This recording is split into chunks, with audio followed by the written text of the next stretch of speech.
Back at the Museum of the Mausoleum of the Nanyue King, I am ready to explore deeper into the tomb. Beyond the first three chambers were the main coffin chamber, east and west wing chambers, and a back storage room. More than 1,000 artifacts were found inside. And with the help of Museum Director Wu, I will be taking a closer look at some of the jade, bronze, gold, and earthenware objects. These would have cost Zhao Mo a fortune. But what do they reveal about their owner and his supposedly primitive kingdom? 那么最下面一个这个双环的这个玉环，实际上从雕工来说是难度非常大的。This object is absolutely extraordinary. What does this tell us about the status of the person who was buried here? 这是这个出土在墓主这个胸前的一套主玉佩，它总共是用了这个32个这个部件，其中又有玉璧、玉环，然后这个玉环、玻璃珠、梅金珠，还有这个金珠。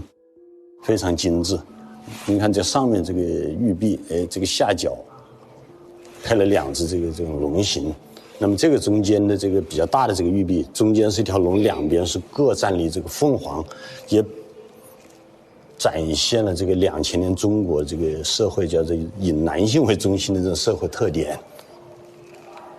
那好特别哦，非常特别。Someone who's buried with something so magnificent must have been the king of a very strong kingdom. It's an ornament that symbolizes tremendous wealth and power. Other objects paint a portrait of a lavish lifestyle. We have an entire room full of musical instruments inside his tomb. What does that tell us about this guy?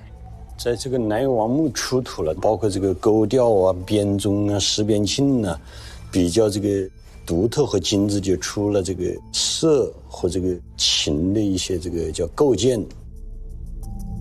Metallurgy in the south was probably not as advanced as it was in the Han Empire. And even in the north, only the highest-ranking Han nobles would have the privilege of owning instruments like this set of bronze bells. I did not realize this is so special, that it's manufactured here in Nanyue. But the inscription is your traditional Qing Dynasty 小篆. It's a combination of the Central Plains, Chinese culture, but on instruments that are indigenously made. You know, we always think that the Southern cultures were barbarian, but looking at this, they were definitely civilized. This was a pretty advanced society. Through what must have been an extraordinary effort to produce his bronze bells, the Nanyue king was making a statement. His court measured up to the sophistication and the highly cultured life of the Han. And Zhao Mo would have had the front row seat for many a performance by the finest musicians in Nanyue.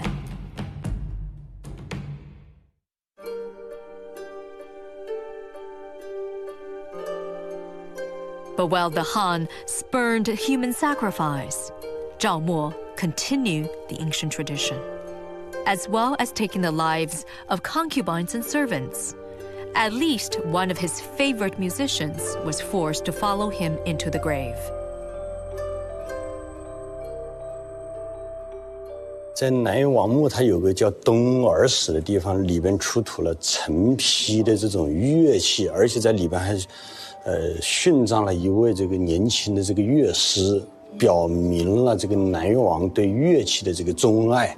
那么在中国有一句成语形容这个帝王生活的，叫做钟鸣鼎食，说要敲钟才吃饭，然后那个列鼎而食，那么喝酒听音乐饮食，就是形成了古代这个高层社会完整的一套这个叫礼乐制度。